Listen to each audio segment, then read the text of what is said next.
When I was 23, I went on a voyage and I'd already had glimmerings of what I was going to find out.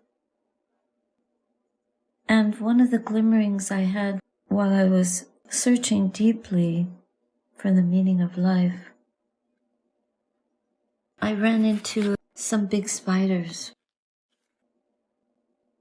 Before that time, I didn't have much to do with spiders. I'd grown up in a cold climate. In Montreal, we didn't have big spiders. But then in Florida, there was one area where you could walk in a little forest, and it had these huge golden-colored spiders, and they spun golden-colored webs, and the web stretched across the path. It was such a big spider. And I loved going into the web. And I walked through the web, but the spider wasn't sitting in it when I went through. Even when I saw them, they didn't frighten me. Seen in their true light. When we see things in their true light, then we lose our fear. So when I got to know spiders for what they were, when I saw a spider, I was curious. I wanted to know it, to understand it. And the same thing happened when I went to India and I met this wonderful teacher. And the very first thing he taught me was,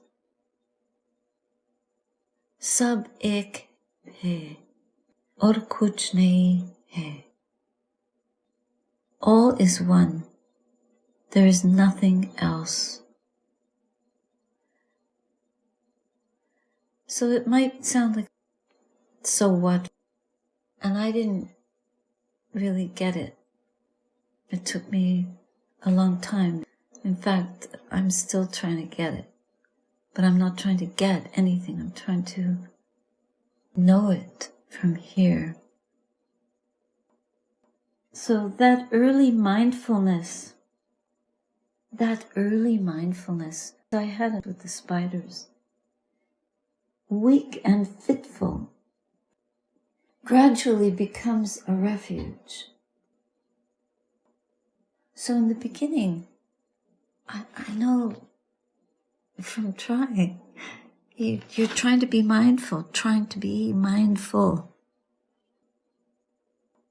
And it's a struggle to be mindful because the world is always impinging. This spider web is full of breaks, but it still holds together. So our mindfulness in the beginning, we don't have a web. We're just trying to spin it.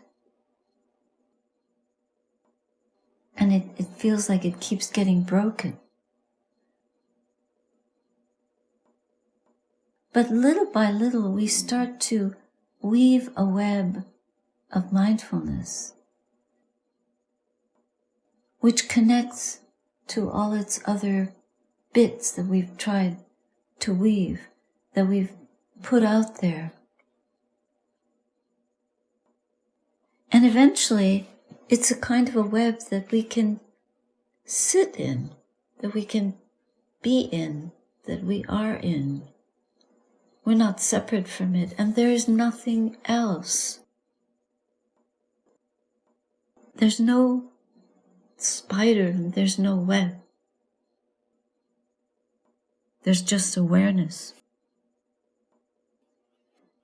Then we start to know what refuge truly is.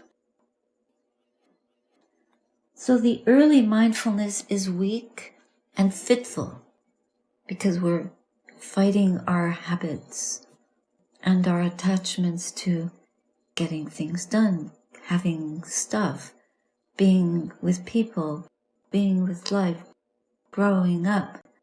the whole business. Getting to know that the weaving of the web is just the process of being in the present moment, alive, here and now, and understanding what that is. Gradually that becomes a refuge. We're in it, and we're no longer struggling to know it. We're just present for it, knowing it. Awake and aware in the present moment, the mind dwells like a spider. We're the spider. The mind dwells like a spider.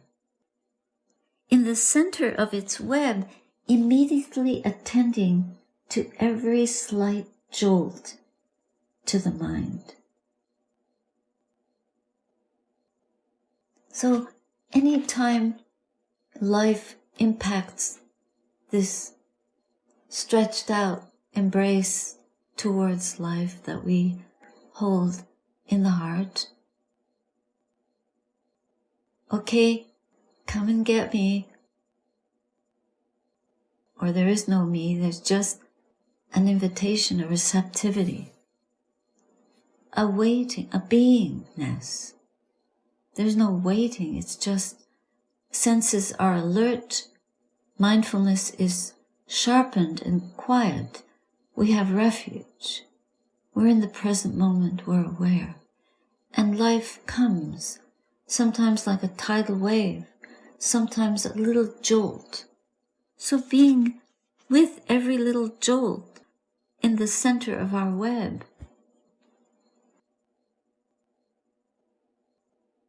the center is all of it. Awareness is the center. And that centrality is just knowing it all. It's all one here. And we're with that. We are the universe is what we are. There is no separation. It is all one, and yet there is nothing. There's just knowing that. There's no differentiation, because it's all like the ocean wave of this, a jolt. But there is no jolt when we have that awareness. If their mindfulness was a little bit off or wandering, then we are jolted back into this present moment.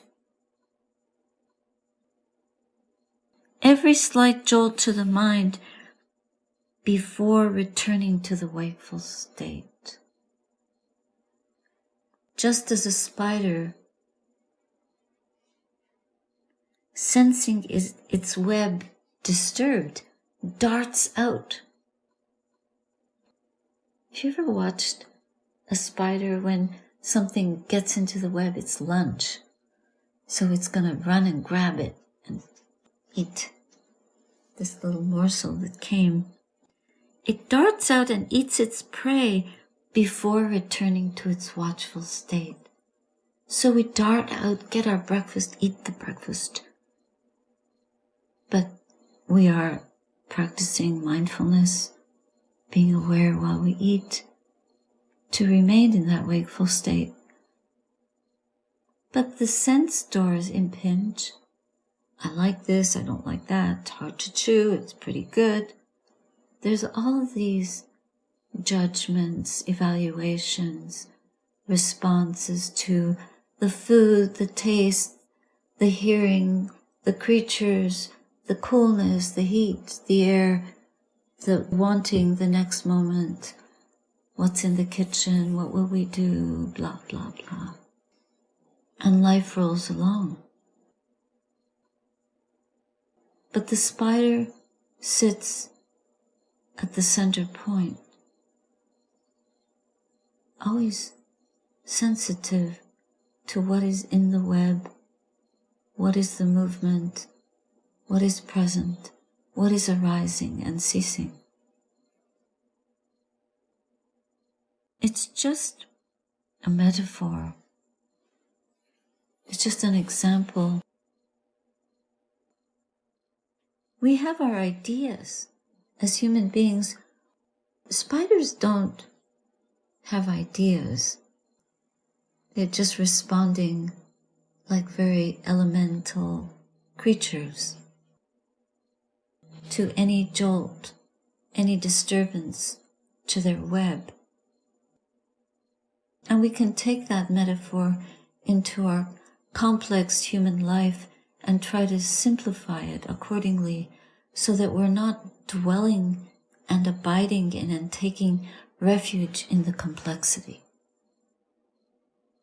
Because we are quite complex and differentiated. And the simplicity of refuge goes in the opposite direction. It goes towards love. It goes towards, or it opens to receptivity and realization. Realization does not happen in complexity. It does not happen in division. It does not happen in thinking. So when we're aware of the thoughts and not lost in them, even if in thoughts of what a beautiful web. Oh, this web is so nice. Because very quickly that will descend into my web, me and mine. My web is better than your web. And then we're back in this division, separation. And we don't know what we are anymore. So when we're lost in the waves, we're far from the ocean. But we are the ocean. Can we just be that? One immeasurable vastness that lives and dies, takes its breath as it comes, and gives it all away. Doesn't own any of it. Doesn't cling to it. Just knows. One moment at a time. That's it. That's so precious. Even though it might feel very small. We remember that there's no small and large. It's just what it is. Even this eye is very small. My optic, but it sees enormous things. It can see the whole universe in one glance.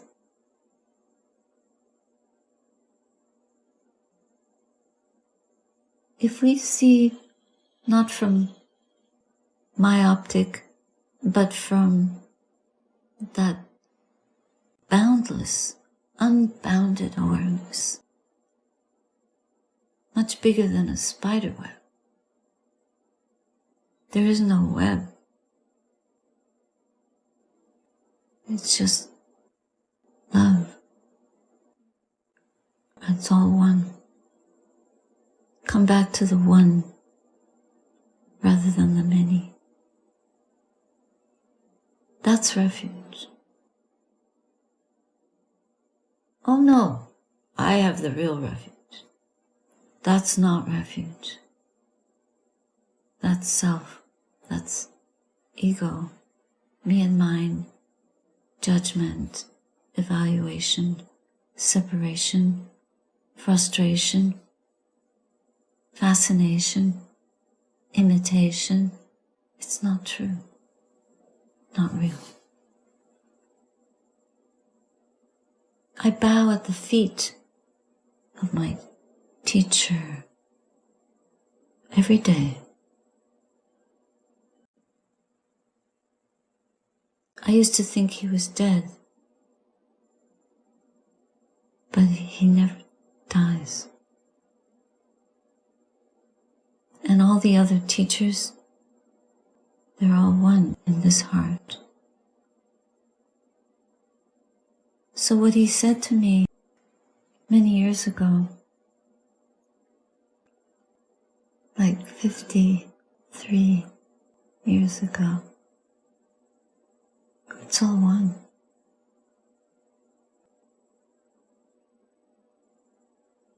And he called it love.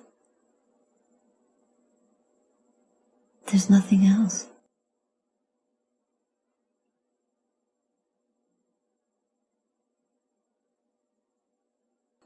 It says this book is a gift of Dhamma. I put little marks.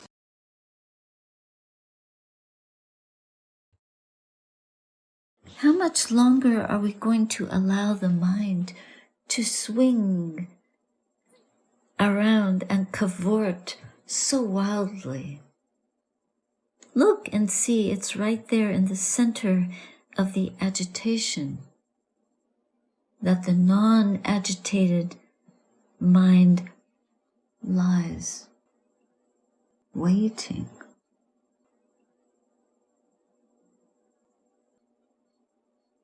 Bless our heart. Bless our ears.